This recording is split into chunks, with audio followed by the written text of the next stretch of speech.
Look, Lou, I can prove I'm not guilty if you just help me out. I need you to run a check on this guy named Vigo Haman. Come on, Quinlan, okay? I got 5 years till retirement, all right? I got 2 kids in college. I got an enlarged prostate. Why should I go out on a limb for you? It'll only take 20 seconds. Look, I know that good police work is a forgotten art, but you're my only hope that it's not completely dead. I don't need to run a computer check on this, Haman. I know who he is. I know who he is.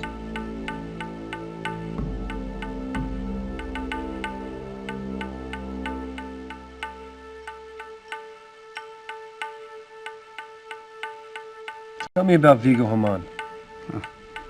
He's a made man in the Soho mob. He deals in smart drugs, pirated sea space codes, you know, a lot of dirty stuff. But we haven't been able to nail him.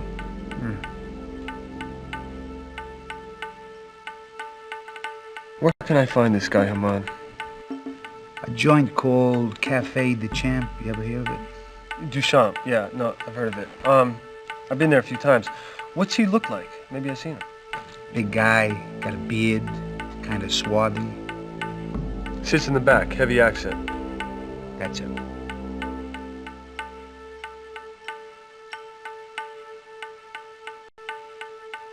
Watch your step around Magnotta. He can smell that bounty money.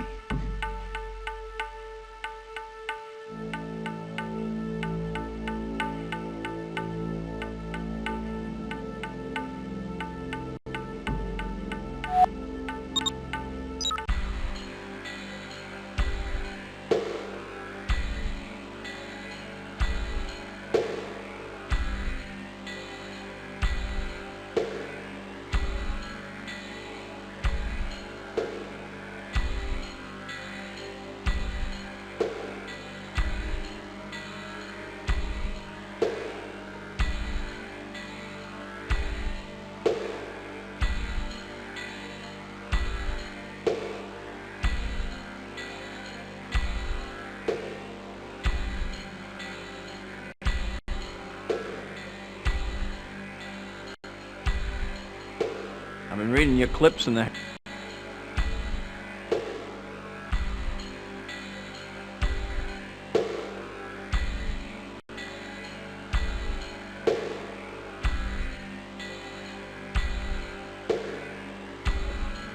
I'm Jake Quinlan from the Herald. Your name, Haman? Mr. Quinlan. I know your work well. Please, join me. Now, let me tell you how you fucked me, and how I'm going to fuck you. Tea?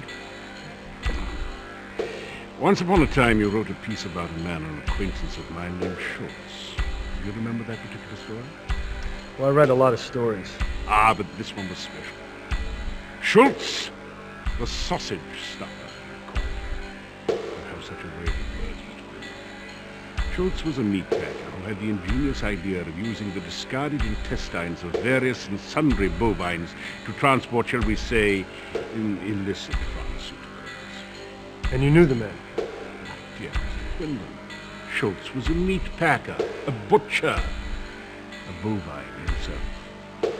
I own Mr. Schultz. When your story revealed exactly how bad sausage was for the health of the citizenry, Mr. Schultz was out of business. I was out of business!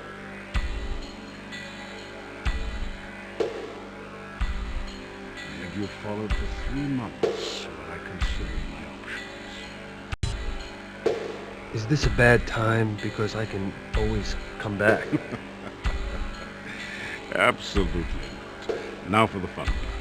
This is where I get to tell you how I'm going to fuck you. Will there be actual fucking involved? Very amusing, Mr. Quinlan, but I don't think you understand. You see, I own you now.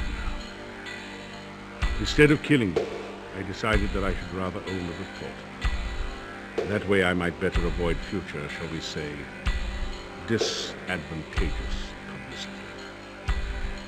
Own me. What'd you have in that teacup, anyway? Well, for all intents and purposes, your ass, my boy. You couldn't print anything on me if you wanted to. Now let me ask you something. How well do you know Mr. Dodds? Ben Dodds, what's he have to do with this? It was a dark and stormy night, Mr. Quinlan. A young woman was sobbing before the desk of her father. The father was the city's most respected editor, one Benjamin Dodds. The woman should have been shedding tears of joy. She had just won national acclaim for a brilliant expose on the city's fledgling mayor. Eventually it led to his expulsion. But on that particular evening she was crying because her father had just discovered that her story was based on research that never took place. Sources that didn't exist. You're lying. On the contrary, Ben Dodds is the liar. In fact, worse, you see, he managed to hush the whole affair up. Not a word of retraction or correction ever saw the light of day. Not even when the ex-mayor subsequently killed himself. What? A story that the Herald did run. Now, how do you think the world would react, Mr. Quinlan, should it be discovered that the respected Ben Dodds, held by his peers as the paradigm of journalistic integrity, had actually perpetrated an untrue story that resulted in the man's death, and did so as an act of nepotism? Then I guess we have an understanding. I won't print anything about you. For now.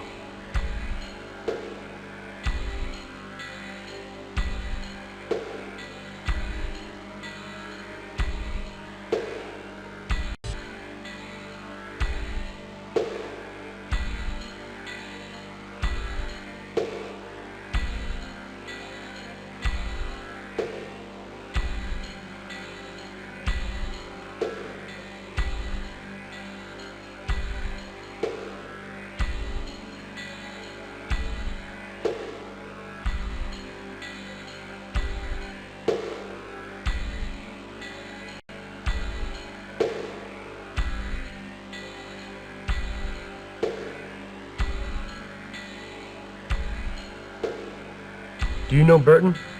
Should I know the man? Burton's a woman. You knew that.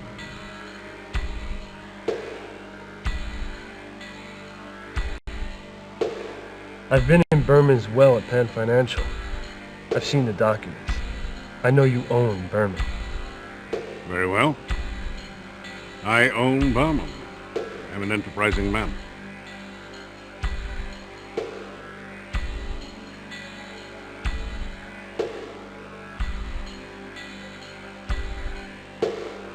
What was the name of the monkey in the bed next to you when Burton was treating you?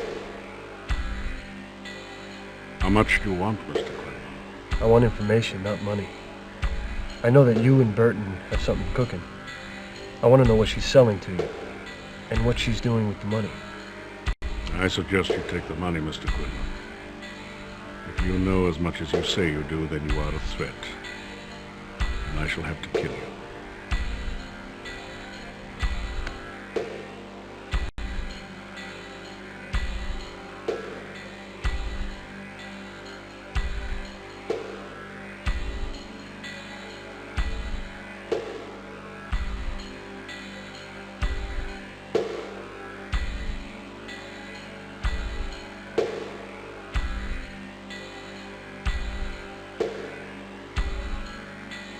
I've got a better killer than you stalking me. I'm gonna nail the Ripper. Nothing else matters. Ripper? Is that what this is about? That is nasty business even by my standards. Very well. Dr. Burton supplies me with empathic death resonances that I then duplicate and sell on the black market at immense profit.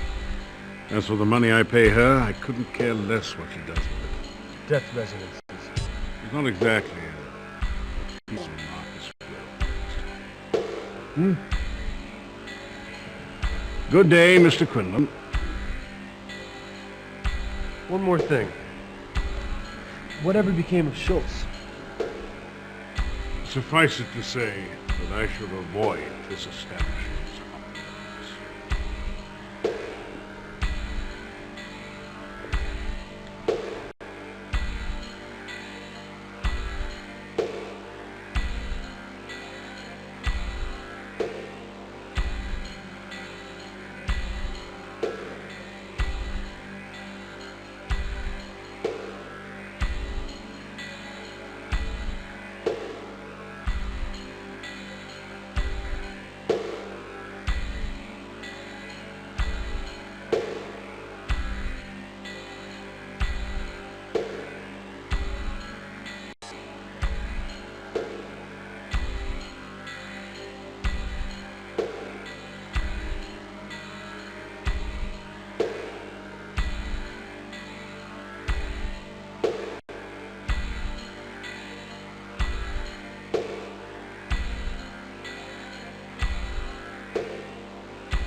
Do you know a Vigo Haman?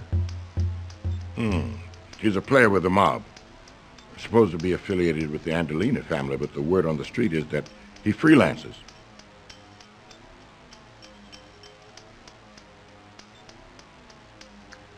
Vigo Haman says he's got some dirt on your daughter. Is it true? What did he tell you? Something about her running a bad story, and you covering up for her. It's not true, is it, Ben?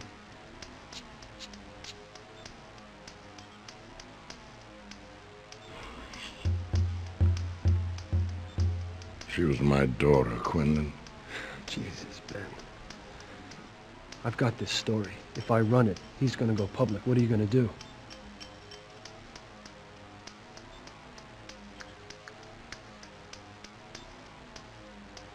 Run the damn thing. To hell with it.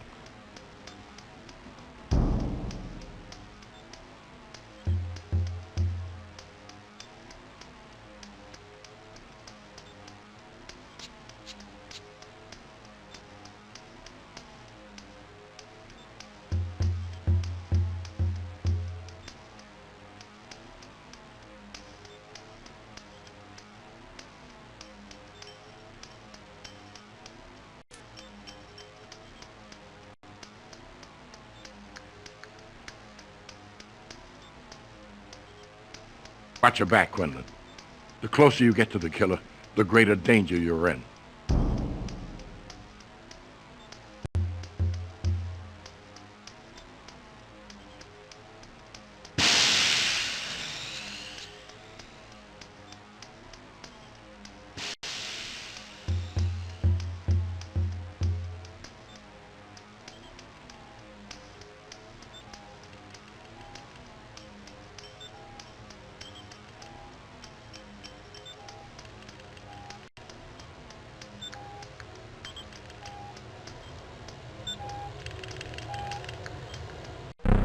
Exit cyberspace.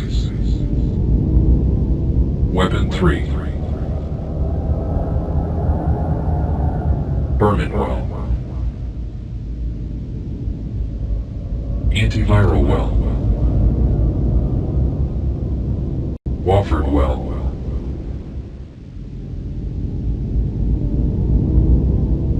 Keynes well. Isis well. Virtual Herald. Warp space.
Well, look who's back. You promised I'd be in the paper. I was expecting page 1, at least the sports page. Cop KO's Penhead, first round. How's your face, asshole? Ooh.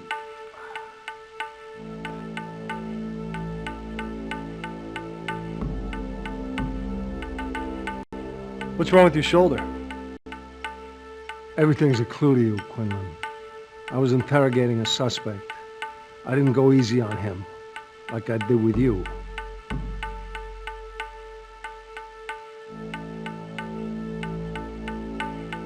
You know, I know about that Ripper game. All right, what do you want, a Pulitzer? I suspect Eddie and Burton as much as I suspect you. You think I don't lie awake all night wondering why I can't cage this criminal? On top of that, I could end up being the next one, with my guts spilled on the floor. Why didn't you come clean with me in the first place? With you and 10 million readers. We could have a real intimate relationship, you and I.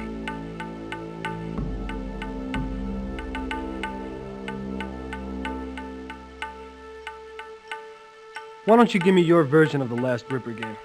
Don't jerk me around, Quinlan. You know what happened. We used to play a Jack the Ripper game, and somebody got killed. A woman named Josie Dawson. I busted Eddie for it. Yeah, but I heard the evidence was a little shaky and he walked, didn't he? What's your point, Quinlan? My point is that from this and everything else that's been happening, I think you know a little bit more about the Ripper than you're letting on. You don't have a clue, do you? You're not smart enough to be a suspect. This guy is a genius. He created a perfect weapon. It took him years to perfect it. Now he's gonna savor it. It's not just the killing he's into. He's into the power, the intimacy of going inside while the heart still pumps. He's into feeling the skin, tight like a canvas, and warm blood spraying, leaving masterpieces for us to wonder at. And he's gonna go on, creating masterpieces unless I stop him. I'm the only one who can, you know, because I know what drives him to it. So don't you dare think you understand that killer. Or me.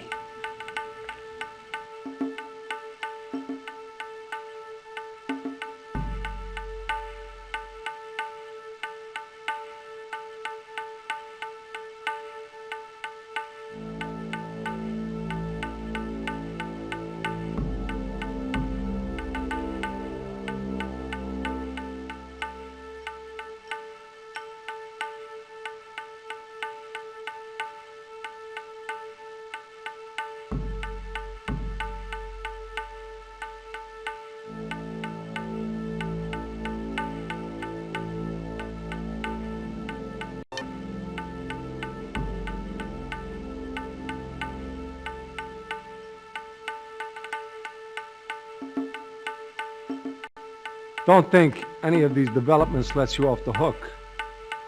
You're still on my list, Quinlan.